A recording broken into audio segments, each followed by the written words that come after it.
Who's that? Who's that, Piper? Who's that, Piper? Was that you? That was you. That was you. That pretty princess. Oh, where's your what? Where's your what?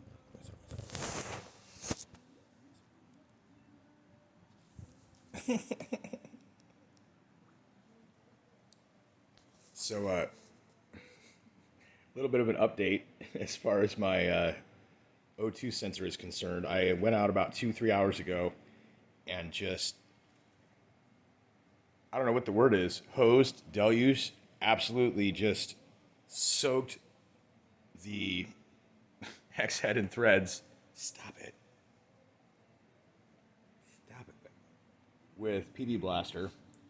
And went out about a half hour ago and sized up the size of the hex head on it, and actually was able to unscrew it very easily. So I went ahead and clipped the wire, pulled the harness out, so that'll be less difficulty.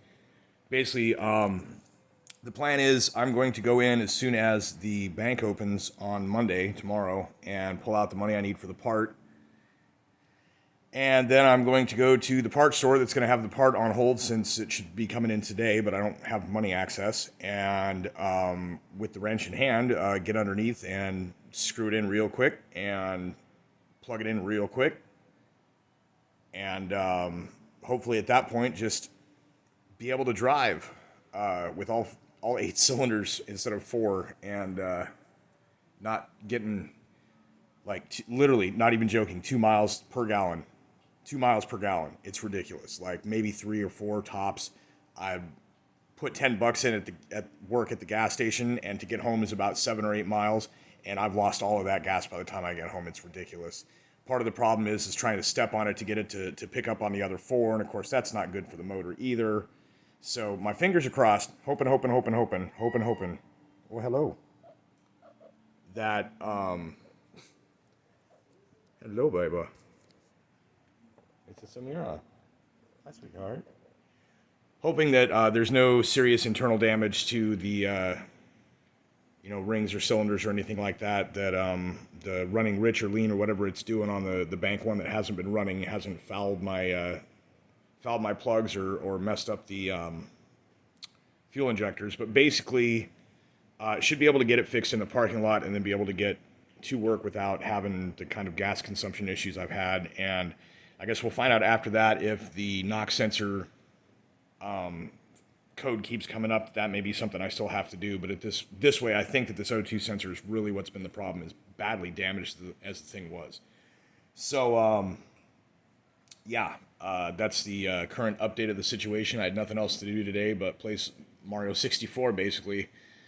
I've beat that game to 120 stars 3 times in the last 2 weeks, going for the 4th one this weekend. I'm getting to where I can do a floor in about 2 hours.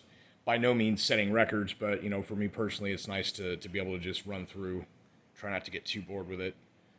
But yeah, so tomorrow I should hopefully be able to get my truck fixed, and if I still end up having to do the knock sensor, then that's still something that I guess I'm going to have to do when I've got a day or two that, I can take my time on it, because the level of intricacy of getting into that and the care you have to take at cleaning surfaces and not getting stuff in the air intake ports into the heads and everything means that just, running in and zip, zip, zip, I'm either going to lose a bolt, forget to put something back in, break something, damage something. I don't want to do that. And so I'm just hoping that this O2 sensor thing is something that's causing the problems, that the knock sensor is not so much actually low voltage, but I'm afraid that might actually be the case because the O2 sensor was actually broken. It was getting a low voltage flag as well. So we'll see what's up with that. But anyways, yeah, that's the update. I'll let you know once I get the O2 in tomorrow how that's running. And like I said, fingers are crossed. I'm really hoping and praying that this is it, because I'm running out of options of things I can do. And if I'm, like, this next week, the boss is out of town and I'm needed for extra hours at work, and if this still doesn't run right, then I'm just digging myself into a hole even going to work to collect a paycheck, which is ridiculous. And, like, I got paid. It was decent. I had far more than what my electric bill turned out to be. And so I was like, oh, man, I about got my cell phone bill in the bag already. And then I'm like, oh, this is what's wrong with the truck, though. And I consider that a worthwhile expenditure if it actually fixes the truck.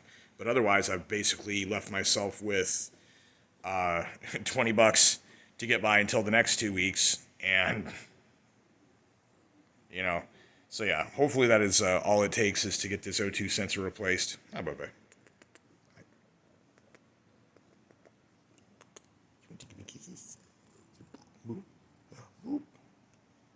Congratulations. You've been nuzzled by Princess and booped by Samira. So yeah, I'll cut it short here, and I'll let you guys know tomorrow in the morning or afternoon, because I thought I had to work at 5:30, and it turns out I have to work at 11 until 5:30 p.m., which means I have time to get to town and get this done before I go to work. And yeah, so I'll let you know what's up when I find out myself.